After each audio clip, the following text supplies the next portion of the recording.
going to go online for a few. I'd like to start, if he's available, with Russell Beck.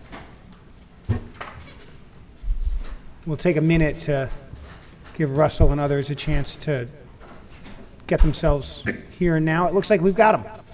I am here. Please proceed. Thank you. Thank you, chairs, vice chairs, and members of the committee. My name is Russell Beck. I'm a trade secret, restrictive covenant, and employee mobility lawyer at the law firm Beck, Reed Bryden here in Boston. By way of quick background, I worked very closely with former Representative Lori Ehrlich and Senator Will Brownsberger to draft most of the language that became the Massachusetts Non-Competition Agreement Act.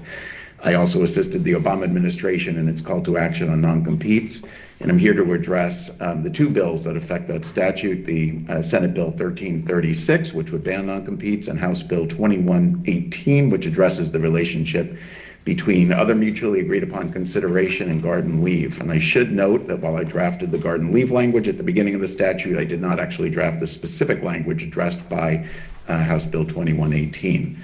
I offer three observations. My first observation is about mass non-compete law generally.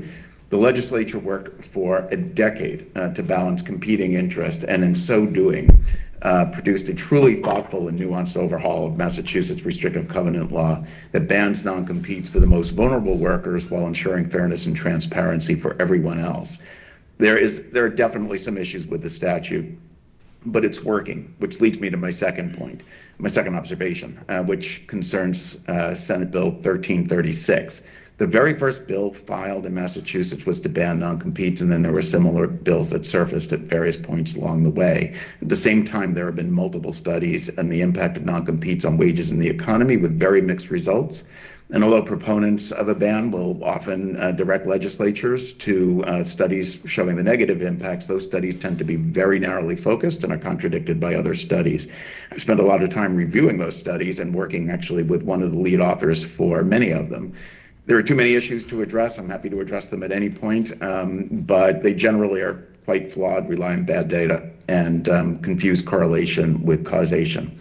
Our life science industry in Massachusetts is flourishing under the current law, and the elimination of non-compete would cause tremendous havoc.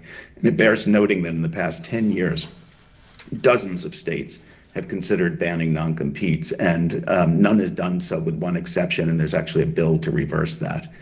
My final observation is on House Bill 2118. The bill addresses what was probably the most hotly contested issue in the statute's final years, and specifically what consideration in addition to employment would be required for a non-compete.